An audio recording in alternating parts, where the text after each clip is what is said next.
অধিকৃত পশ্চিম তীরে তুর্কারেম ও নূর শাসম শরণার্থী শিবিরে বিমান হামলা চালিয়েছে দখলদার ইসরায়েল বাহিনী।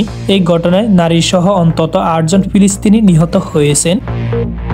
বুধবার 25 ডিসেম্বর ফিলিস্তিনের স্বাস্থ্য মন্ত্রণালয় বরাত দিয়ে সংবাদ মাধ্যম আল জাজিরা এক প্রতিবেদনে এই তথ্য জানিয়েছে। প্রতিবেদনে বলা হয়েছে, মঙ্গলবার ইসরায়েলি বাহিনী ড্রোন হামলায় গুলিতে তুর্কামে শরণার্থী শিবিরে 7 জন এবং নুরশাম শরণার্থী শিবিরে 1 জন নিহত হয়েছেন। মন্ত্রণালয় জানিয়েছে, তুর্কামের ইসরায়েলি হামলায় নিহত 7 জনের মধ্যে কাউলা আলী আবদুল্লাহ আব্দো 53 এবং পারাখালিদ হুসাইন 30 নামে 2 ফিলিস্তিনি নারী এবং পাতি সাইদ সালেম ওবায়েদ নামে 18 বছর বয়সী এক তরুণী রয়েছেন। ফিলিস্তিনি সরকারি সংবাদ সংস্থা ওয়াফার প্রতিবেদনে বলা হয়েছে, বুকে ও পেটে গুলি লেগে তরুণী এবং ড্রোন হামলায় 2 নারী নিহত হয়েছে বলে জানা গিয়েছে। ইসরায়েলের ড্রোন হামলায় নূর শামস শহরে বেশ কয়েকজন আহত হয়েছেন। এক বিবৃতিতে ইসরায়েলি সেনাবাহিনী জানিয়েছে, তুর্কামে সন্ত্রাসী বিদ্রোহীদের অভিযানে 1 ফিলিস্তিনি নিহত হয়েছে। এছাড়া অভিযানে 18 জনকে গ্রেফতার এবং কয়েকজনকে ডজন অস্ত্র জব্দ করা হয়েছে। এছাড়া নূর শামস শরণার্থী শিবিরে বিমান হামলা তথ্য নিশ্চিত করেছে ইসরায়েলি বাহিনী। হামাসের সামরিক শাখা আল কাসেমে ব্রিগেডের এক বিবৃতিতে জানিয়েছে, ইসরায়েলি বাহিনী হামলা তুর্কামে তাদের 2 সদস্য নিহত হয়েছে। ওয়াফা জানিয়েছে, মঙ্গলবার গভীর রাতে এবং বুধবার ভোরে অধিকৃত পশ্চিম তীর জুড়ে ইসরায়েলি সামরিক বাহিনী অভিযান এবং ফিলিস্তিনিদের উপর আরো গুলি চালানোর খবর পাওয়া গেছে। গত বছরের অক্টোবরে দক্ষিণ ইসরায়েলে অতর্কিত হামলা চালায় ফিলিস্তিনের স্বাধীনতাকামী গোষ্ঠী হামাস। একই দিন থেকে গাজা পাল্টা হামলা শুরু করে নেতানিয়াহু বাহিনী। গাজা যুদ্ধের শুরু পর অধিকৃত পশ্চিম তীর জুড়ে ফিলিস্তিনি সম্প্রদায়দের উপর ইসরায়েলি বাহিনী অভিযান ব্যাপক বৃদ্ধি পায়। জাতিসংঘের ত্রাণ এবং মানবিক সহায়তা সংক্রান্ত সংস্থা OCHA গত সপ্তাহে জানিয়েছে, 2023 সালের জানুয়ারি থেকে 2024 সালের নভেম্বর পর্যন্ত অধিকৃত পশ্চিম তীরে ইসরায়েলি সামরিক বাহিনী এবং ইসরায়েলি বসতিতে স্থাপনকারীদের হামলায় 968 জন ফিলিস্তিনি নিহত হয়েছেন।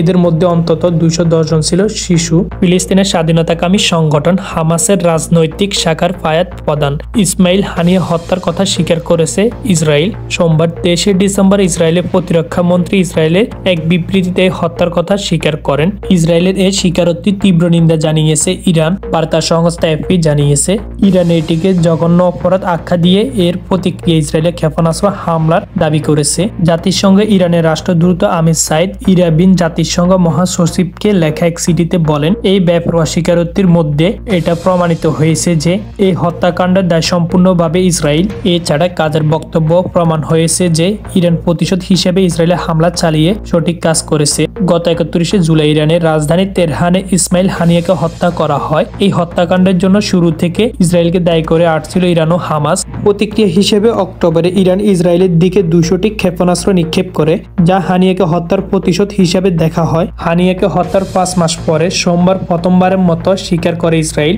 দেশটির প্রতিরক্ষা মন্ত্রী বলেন, আমরা হুতিদের উপর কঠোরভাবে আঘাত হানব এবং এদের নেতৃত্বকে ধ্বংস করব, যেমনটা আমরা তেহরান, হানিয়া, গাজায়, সিনওয়ার ও লেবাননের নাসরুল্লাহর ক্ষেত্রে করেছি, ঠিক সেটা আমরা হোদাইদা ও সানাই করব। সিরিয়ায় বিশৃঙ্খলা না ছড়াতে ইরানের প্রতি আহ্বান জানিয়েছে দেশটির নন-নিযুক্ত পররাষ্ট্রমন্ত্রী আসাদ হাসান আল শিবানি। মঙ্গলবার সামাজিক যোগাযোগ মাধ্যমে এক্স দেওয়া একটি পোস্টে তিনি এই আহ্বান জানান। ইরানকে সিরিয়ার সার্বভৌমত্ব নিরাপত্তার প্রতি সম্মান দেখাতে বলেছে দেশটির পররাষ্ট্রমন্ত্রী। বুধবার 25 ডিসেম্বর বার্তা সংস্থা রয়টার্সের প্রতিবেদনে এই তথ্য জানানো হয়েছে।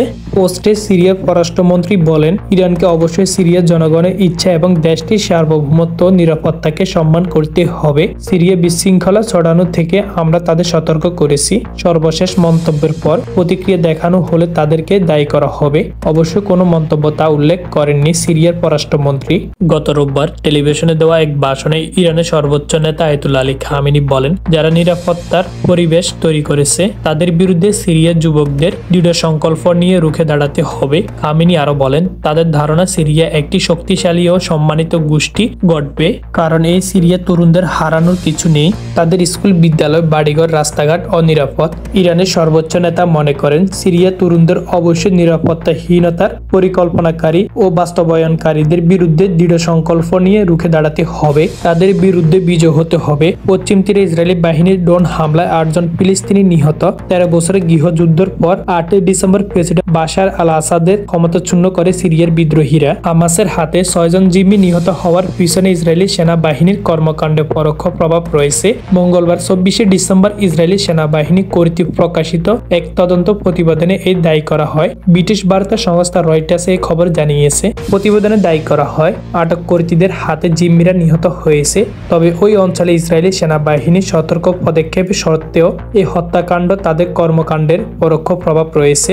গত বছরের 7 অক্টোবর ইসরায়েলে প্রবেশ করে হামলা চালায় ফিলিস্তিনি সশস্ত্র গোষ্ঠী হামাস। ওই হামলা অন্তত 1200 ইসরায়েলি নিহত হয়েছে ও 150 জনকে জিম্মি করে গাজায় ধরে নিয়ে যাওয়া হয়েছে বলে ইসরায়েলি দাবি করে আসছে। এর জবাবে ফিলিস্তিনের সামরিক আগ্রাসন শুরু করে তেল আবিব। গাজা স্বাস্থ্য মন্ত্রণালয়ের তথ্য মোতাবেক ইসরায়েলি আগ্রাসনে এই পর্যন্ত 45,000 ফিলিস্তিনি প্রাণ হারিয়েছে। গত সেপ্টেম্বরে 6 জন জিম্মিদের মরদেহ খুঁজে পায় ইসরায়েলি সেনাবাহিনী। দেশটির স্বাস্থ্য মন্ত্রণালয়ের তথ্যের মতে মরদেহ উদ্ধারে 48 থেকে 72 ঘন্টা আগে তাদের হত্যা করা হয়ে থাকতে পারে। জিম্মিদের মরদেহ খুঁজে পাওয়ার পর ইসরায়েলে ব্যাপক বিক্ষোভ ছড়িয়ে পড়ে। হামাসের সঙ্গে জিম্মি মুক্তি চুক্তি করার জন্য কার্যকর সরকারি পদক্ষেপের দাবি জানিয়ে প্রায় 5 লক্ষ লোক বিক্ষোভে অংশগ্রহণ করেন। ওই এলাকায় জিম্মিদের অবস্থানে কোনো তথ্য সেনাবাহিনীর কাছে আগে থেকে ছিল না বলে তদন্ত পাওয়া গিয়েছে। জিম্মি ও নিখোঁজদের স্বজনদের নিয়ে গঠিত পরিষদের বিবৃতিতে বলা হয়, কেবল যথাযথ চুক্তির মধ্যে জিম্মিদের নিরাপদে ফিরিয়ে আনা সম্ভব। তদন্তে সেটা আরো ভালোভাবে প্রমাণিত হলো। গাজায় এখনো শতাধিক জিম্মি আটক রয়েছে বলে ধারণা করা হচ্ছে। তাদের মুক্তির জন্য ইসরায়েল ও হামাসের মধ্যে আলোচনা চলমান রয়েছে। ইরানের রাষ্ট্রীয় আমন্ত্রণে গত জুলাই তেহরানে সফর করতে যেয়ে নিহত হন হামাসের রাজনৈতিক শাখার তৎকালীন প্রধান ইসমাইল হানিয়া। প্রায় 5 মাস পরে এই গুপ্ত হত্যার দায় স্বীকার করে নিয়েছে ইসরায়েল। গতকাল সোমবার ইসরায়েলের প্রতিরক্ষা মন্ত্রী ইসরায়েলের কাটস এই কথা স্বীকার করেন। ইয়েমেনে হুতি বিদ্রোহীদের নেতাদেরও এইভাবে নির্মূল করার হুমকি দিয়েছেন তিনি। আজ মঙ্গলবার বার্তা সংস্থা এএফপির প্রতিবেদনে এই তথ্য উঠে এসেছে। ক্ষেপণাস্ত্র নয়, কক্ষে লুকিয়ে রাখা রিমোট নিয়ন্ত্রিত বোমা বিস্ফোরণে প্রাণ হারিয়েছে হানিয়া। সোমবার প্রতিরক্ষা মন্ত্রণালয় এক অনুষ্ঠানে ক্রাটস বলেছে, আমরা হুতিদের উপর কঠোর আঘাত হানব, তাদের নেতৃত্বকে নির্মূল করব। তেহরান, গাজা ও লেবাননে হানিয়া, ইয়াহিয়া সিনওয়ার ও হামাস নাসরুল্লাহকে যেভাবে হত্যা করেছি হোদেদা ও সানায় সেভাবে করব। গত 31 জুলাই হানিয়া নিহত হওয়ার পর থেকে ইসরায়েলে দায়ী করে এসেছে ইরান ও হামাস। কার্টসের এই বক্তব্যের মধ্যে দিয়ে প্রথমবারের মতো এই গুপ্ত হত্যার দায় স্বীকার করল দেশটির প্রতিরক্ষা মন্ত্রণালয়। ইসরায়েলের বিরুদ্ধে যে হাত তুলবে তার হাত কেটে ফেলা হবে। আইডিএফ এর ইসরায়েলি প্রতিরক্ষা বাহিনীর দীর্ঘ হাত তাকে ঘায়েল করবে। জুলাই ইরানের প্রেসিডেন্ট মাসুদ পেজেশকিয়ানের শপথ গ্রহণ অনুষ্ঠানে যোগ দিতে তেহরানে এসেছিলেন হানিয়া। সেখানে ইসরায়েলের আগে থেকে পেতে রাখা বিস্ফোরণে প্রাণ হারান তিনি। 16 অক্টোবর হানিয়া উত্তরসূরি ইয়াহিয়া ও সিনওয়ারকে গাজা হত্যা করে আইডিএফ। এর আগে গত 27 সেপ্টেম্বর লেবাননের রাজধানী বৈরুতে ইসরায়েলে বোমা হামলায় নিহত হন তৎকালীন হিজবুল্লাহর প্রধান হাসান নাসরুল্লাহ। সেপ্টেম্বরে লেবাননের 2টি পৃথক ঘটনায় কয়েক হাজার পেজার এবং ওয়াকিটকিতে বিস্ফোরণ হয়, বহু লোক নিহত হয়েছে এবং হাজার হাজার মানুষ আহত হয়েছে। 2014 সালে 18 সেপ্টেম্বর বৈরুতের দক্ষিণ উপকণ্ঠে একটি অজানা স্থাপনা বিস্ফোরণে পেজারে সবকিছু ধ্বংস হয়ে যায়। ছবি এএফপির। 2 জন সাবেক ইসরায়েলি গোয়েন্দা কর্মকর্তা দাবি করেছেন, লেবাননের শিয়া গোষ্ঠী হিজবুল্লাহ ইসরায়েলের তৈরি ওয়াকিটকি ও পেজার ব্যবহার করেছিল এবং সেগুলোর মধ্যে বিস্ফোরণ ছিল। তারা 10 বছর ধরে এগুলো ব্যবহার করেছে। এই 2 সাবেক মোসাদ কর্মকর্তার সঙ্গে বিবিএস নিউজের এক সাক্ষাৎকারে থেকে জানা যায়, হিজবুল্লাহকে ধোঁকা দিয়ে হাজার হাজার ওয়াকিটকি ও পেজার বিক্রি করা হয়েছিল। তারা জানতো না সেগুলো ইসরায়েলের তৈরি। সেপ্টেম্বরে লেবাননের 2টি পৃথক ঘটনায় কয়েক হাজার পেজার ও ওয়াকিটকি বিস্ফোরণ হয়ে বহু মানুষ নিহত হয় এবং হাজার হাজার মানুষ আহত হয়েছে। ইসরায়েলের দাবি করে হামলা শুধু হিজবুল্লাহ সদস্যদেরকে লক্ষ্য করেছিল, তবে লেবাননের কর্মকর্তারা জানান সাধারণ মানুষও হামলা শিকার হয়েছে। জাতিসংঘের মানবাধিকার প্রধান এই হামলাকে যুদ্ধাপরাধ হিসেবে আখ্যায়িত করেছেন। হামলার সময় ইসরায়েল এবং হিজবুল্লাহর মধ্যে সংঘর্ষ চলছিল। 2023 সালের 7 অক্টোবরে হামাসের আক্রমণে একদিন পর থেকে সংঘর্ষ আরো তীব্র হয়ে ওঠে। 2023 সালের 17 সেপ্টেম্বর লেবাননের বিভিন্ন এলাকায় একসাথে হাজার হাজার পেজা বিস্ফোরিত হয়। ব্যবহারকারীরাও আশেপাশে মানুষ আহত এবং নিহত হয়। পরের দিন একইভাবে ওয়াকিটকিতে বিস্ফোরিত প্রভাবিত হয়ে আরো শত শত লোক নিহত এবং আহত হয়েছে। ইসরায়েলের প্রধানমন্ত্রী বেনিয়ামিন নেতানিয়াহু 2 মাস পরে স্বীকার করেন হামলার জন্য ইসরায়েল দায়ী ছিল। ইসরায়েলি গণমাধ্যম সেই সময়ে নিয়ে প্রতিবাদ প্রকাশ করে। সিবিএস এর সাক্ষাৎকারে 2 সাবেক কর্মকর্তা একজন মাইকেল জানায় মোসাদ ওয়াকিটিতে ব্যাটারির ভিতরে একটি বিস্ফোরণ যন্ত্র লুকিয়ে রেখেছিল। তিনি বলেন 10 বছর আগে হিজবুল্লাহ না জেনে একটি ভুয়া কোম্পানি থেকে ভালো দামে 16,000-এর বেশি ওয়াকিটকি কিনেছিল। মাইকেল বলেন আমাদের কাছে বিদেশি কোম্পানির তৈরি করা অসাধারণ সব উপায় রয়েছে যেগুলো কোনোভাবে ইসরায়েলের সঙ্গে সম্পর্ক থাকতে পারে না। একটি কোম্পানি আরেকটি কোম্পানির মধ্যে সরবরাহের চেইনকে আমাদের পক্ষে আনার জন্য কাজ করি। ইয়েমেনে ইরান ও সমর্থিত হুতি বিদ্রোহীরা ইসরায়েলে ক্ষেপণাস্ত্র দিয়ে হামলা করেছে। মঙ্গলবার 24শে ডিসেম্বর সকালে এতে দেশটির কেন্দ্রীয় দক্ষিণ অঞ্চলে সতর্কতা সাইরেন বেজে ওঠে। গত এক সপ্তাহের মধ্যে এটি তৃতীয় হামলা। ইসরায়েলি প্রতিরক্ষা বাহিনী আইডিএফ জানায় ক্ষেপণাস্ত্রটি ইসরায়েলে আকাশ সীমায় প্রবেশের আগে সফলভাবে প্রতিহত করা হয়েছে। ইসরায়েলি সংবাদ মাধ্যম টাইমস অফ ইসরায়েল এই খবর জানিয়েছে। আইডিএফ বলেছে দূরপাল্লার আরও আকাশ প্রতিরক্ষা ব্যবস্থার মাধ্যমে এটি ধ্বংস করা হয় যা বায়ুমণ্ডলের বাইরে ক্ষেপণাস্ত্র ধ্বংস করতে সক্ষম হয়। তেল আবিবে একটি আশ্রয় কেন্দ্রে যাওয়ার পথে 60 বছর বয়সী এক নারী পড়ে গিয়েছে, গুরুতর আহত হন এবং তাকে উচ্চিলব হাসপাতালে ভর্তি করা হয়েছে। হুতিদের একজন শীর্ষ কর্মকর্তা হেজাম আল আসাদ হামলার পরপর টুইট করে জানান গাজার জনগণের উপর আগ্রাসন বন্ধ না হওয়া পর্যন্ত এমন হামলা অব্যাহত থাকবে। হুতিদের পাশাপাশি লেবানন ও হিজবুল্লাহর একই ধরনের হুমকি দিয়েছিল, তবে ইসরায়েলের পাল্টা আক্রমণে তাদের সামরিক সক্ষমতা ধ্বংস হওয়ার তারা আপোষ করতে বাধ্য হয়। সোমবার হুতিরা ইসরায়েলের ড্রোন হামলার দায়ী স্বীকার করে। আইডিএফ জানায় ইসরায়েলি আকাশ সীমার বাইরে একটি ড্রোন গুলি করে ভূপাতিত করা হয়েছে। ইসরায়েলি প্রধানমন্ত্রী বেনিয়ামিন নেতানিয়াহু হুতিদের বিরুদ্ধে কঠোর ব্যবস্থা নেওয়ার হুঁশিয়ারি দিয়েছেন। তিনি বলেন ইরানে অন্যান্য সন্ত্রাসী বাহিনীর মতো হুতিদের বিরুদ্ধে একই শক্তি প্রয়োগ করা হবে। বিরোধী দলীয় নেতা বেনি সোমবার বলেছেন ইসরায়েলকে এই আক্রমণের জন্য সরাসরি ইরানকে লক্ষ্যবাস্তব করতে হবে। নিরাপত্তা মন্ত্রিসভায় ইরানকে মোকাবেলার বিষয়ে আলোচনা করা অব্যাহত রয়েছে। গত বছর ইসরায়েলের দিকে হুতিরা 200টির বেশি ক্ষেপণাস্ত্র ও 170টি ড্রোন ছুড়েছে। এবার বেশিরভাগ ইসরায়েলি প্রতিরক্ষা ব্যবস্থা ধ্বংস করেছে। তবে সাম্প্রতিক হামলার জবাবে ইসরায়েলে 3বার ইয়েমেনে হুতি লক্ষ্যবাস্তবে বিমান হামলা চালিয়েছে। হুতিদের এসব হামলা লোহিত সাগরের দিকে বাণিজ্যিক জাহাজ চলাচলে ব্যাপক প্রভাব ফেলেছে। ইসরায়েল ও যুক্তরাষ্ট্রের পাল্টা আক্রমণে বিদ্রোহীরা দমে যায়নি। তুরস্কের উত্তর ও পশ্চিম অঞ্চলে একটি বিস্ফোরণে কারখানা ভয়াবহ বিস্ফোরণে 12 জন নিহত হয়েছেন এবং আহত হয়েছেন আরো 4 জন। দেশটির স্বরাষ্ট্রমন্ত্রী মঙ্গলবার 24শে ডিসেম্বর এই তথ্য জানিয়েছেন। সিএনএন তুর্ক সাম্প্রতিক ছবিতে বিস্ফোরণের সময় কারখানা ভবন থেকে আগুনে গোলা এবং ধোঁয়া উঠতে দেখা গিয়েছে। পরবর্তী ভিডিও ফুটেজে কারখানায় বিধ্বস্ত কাঠামো প্রদর্শিত হয়েছে। 23শে ডিসেম্বর তেল আবিবের দ্বিতীয় দফায় ক্ষেপণাস্ত্র নিক্ষেপের পর ইসরায়েলের প্রধানমন্ত্রী বেঞ্জামিন নেতানিয়াহু ইয়েমেনের হুতি বিদ্রোহীদের বিরুদ্ধে রোববার প্রতিশোধ নেওয়ার অঙ্গীকার ব্যক্ত করেছেন। ইসরায়েলকে লক্ষ্যবাস্তব করায় তিনি তাদের ইরানে অশুভ অক্ষরে শেষ অবশিষ্ট হাত অভিহিত করে সতর্ক করেছেন। নেতানিয়াহু একটি ভিডিও বিবৃতিতে জেরুজালেম থেকে এফপি জানায়, তিনি বলেন আমরা ইরানে অশুভ অক্ষরে সন্ত্রাসী অস্ত্রের বিরুদ্ধে শক্তির সাথে কাজ করছি, তাই আমরা হুতিদের বিরুদ্ধে পরিশীলিতভাবে শক্তি প্রত্যয় নিয়ে কাজ করব। এএফপি জানায় শনিবার হুতিরা ইসরায়েলের বাণিজ্যিক কেন্দ্রে আঘাত হানে 16 জন আহত হয় এবং ভোর হওয়ার পূর্ব মুহূর্তে এই হামলার পর অনেকে তাদের বাড়িঘর ছেড়ে যেতে বাধ্য হয়।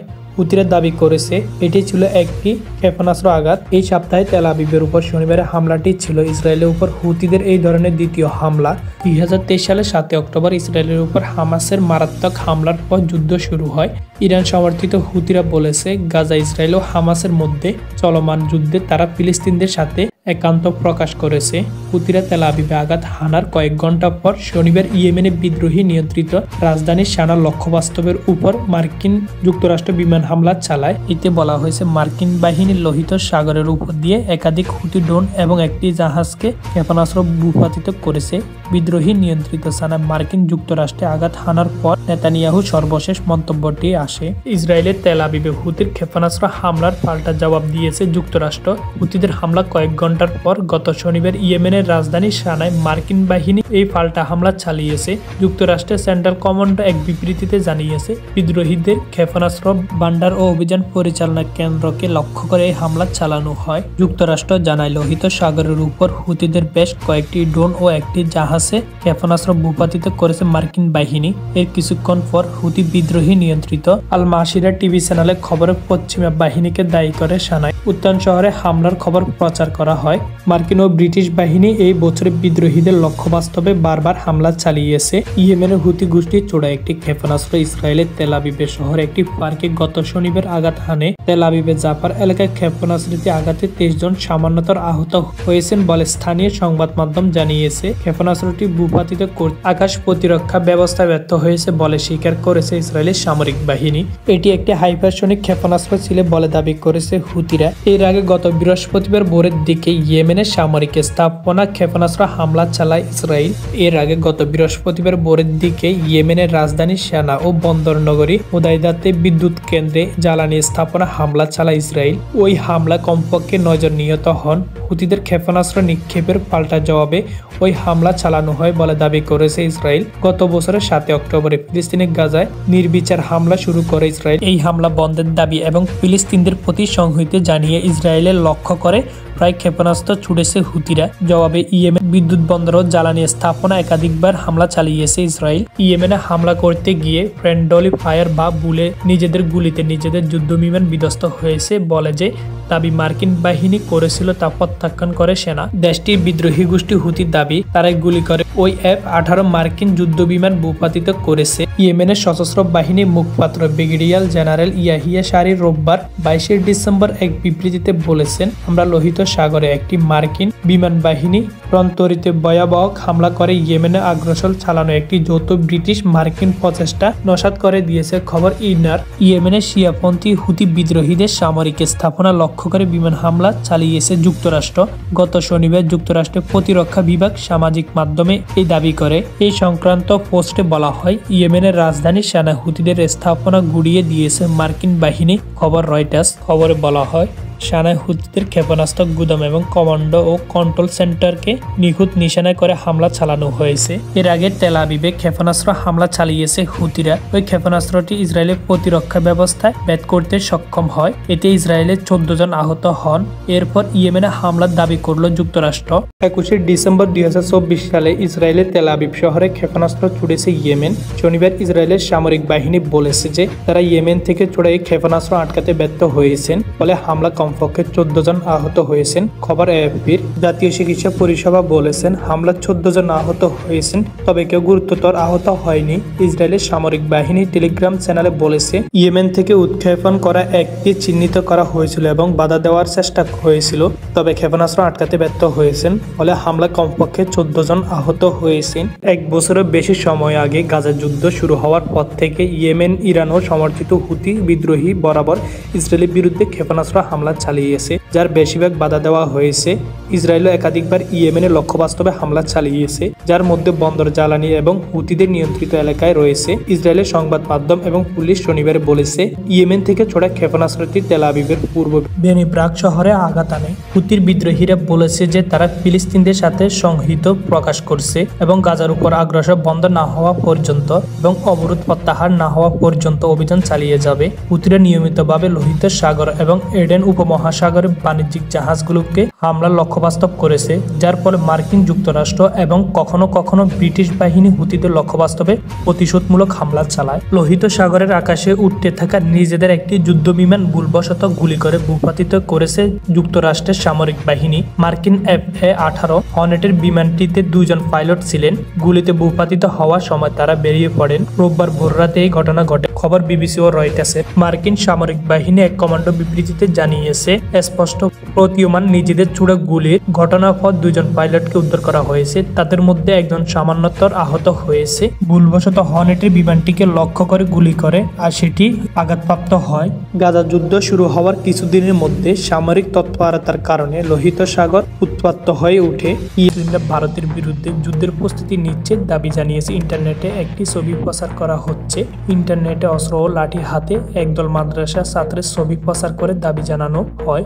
বাংলাদেশে ইসলামী জঙ্গিরা ভারতের বিরুদ্ধে অস্ত্র হাতে যুদ্ধের প্রস্তুতি নেওয়ার সময় ধারণকৃত ছবি এটি। এই বিষয়টি একটি প্রতিবেদনে প্রকাশ হয়েছে। বাংলাদেশের তথ্য যাচাইকারী প্রতিষ্ঠান রিউমার স্ক্যানার তাদের অনুসন্ধানে জানা যায় ছবিটি ভুয়া। রিউমার স্ক্যানার জানায় এই ছবিটি বাংলাদেশের মুসলিমদের ভারতের বিরুদ্ধে যুদ্ধের প্রস্তুতি নেওয়ার নয়, বরং অস্ত্র হাতে প্লাস্টিকের খেলনা বন্দুক হাতে নিয়ে যুবকদের দাঁড়ানো একটি ছবিতে উক্ত দাবিতে প্রচার করা হয়েছে। এই বিষয়ের অনুসন্ধানে মূল ধারণা গণমাধ্যম সমকালে অনলাইনে গত 16 ডিসেম্বর মাদ্রাসা ছাত্রদের হাতে বন্দুকটি খেলনা ছিল শিরোনামে প্রকাশিত একটি প্রতিবেদনে খুঁজে পাওয়া যায়। উক্ত প্রতিবেদনে যুক্ত একটি ছবির সঙ্গে আলোচিত ছবিটি মিল পাওয়া যায়। উক্ত প্রতিবেদন থেকে জানা যায় গত 12 ডিসেম্বর দুপুরে সিরাজগঞ্জের শাহজাদপুর উপজেলায় মোশাররফিয়া হাফেজিয়া ও কওমি মাদ্রাসার মাঠে হেলিকপ্টার নিয়ে আসেন মাহফিলের প্রধান মেহমান সাইদ শাইখ নাসির বিল্লাহ আল মাক্কি। তিনি নবীজির 43তম বংশধর। তার আগমনকে ঘিরে সেই সময় এলাকায় জনস্কামন ঘটে। উক্ত মাদ্রাসার মাঠে আয়োজিত মাহফিলে স্বেচ্ছাসেবক হিসেবে দায়িত্ব পালনকারী মাদ্রাসার ছাত্রদের হাতে বন্দুকটি ছিল একটি প্লাস্টিকের খেলনার বন্দুক। বেসামরিক টিভি চ্যানেলের সময় টিভি সাংবাদিক বরখাস্তর কারণ এবং এই বিষয়ে এএফপির দায়িত্বহীন প্রতিবেদন নিয়ে সামাজিক যোগাযোগ মাধ্যমে ফেসবুকে স্ট্যাটাস দিয়ে বৈষম্য বিরোধী ছাত্র আন্দোলন আহ্বায়ক হাসনাত আবদুল্লাহ বুধবার 25 ডিসেম্বর সন্ধ্যায় 6:22 দিকে স্ট্যাটাস দেন তিনি। পোস্টে হাসনাত লেখেন, মঙ্গলবার সংবাদ সংস্থা এএফপি রিপোর্ট করে যে সময় টিভির কয়েকজন সাংবাদিককে বরখাস্ত করা হয়েছে। দুর্ভাগ্যবশত প্রতিবেদনের ঘটনাটি এমনভাবে উপস্থাপন করা হয়েছে যে যেন সিটি গ্রুপকে চাঁদপুরের মেঘনা নদী থেকে জাহাজে শনাক্ত 7 জন শ্রমিকের মরদেহ উদ্ধার হওয়ার ঘটনার একটি মামলা দায়ের করা হয়েছে। নৌ পুলিশ সুপার সৈয়দ মুশফিকুর রহমান এই তথ্য নিশ্চিত করেছেন। মঙ্গলবার 24 ডিসেম্বর রাতে লঞ্চের মালিকদের পক্ষে মোহাম্মদ হাবিবুর মুর্শেদ বাদী হয়ে হাইমসদ থানায় এই মামলা দায়ের করেন। মাহবুব মুর্শেদের বাড়ি ঢাকা দোহার এলাকায়। মামলায় খুন ও ডাকাতির অভিযোগ আনা হয়েছে। অজ্ঞাত 8 থেকে 10 জনকে আসামি করা হয়েছে।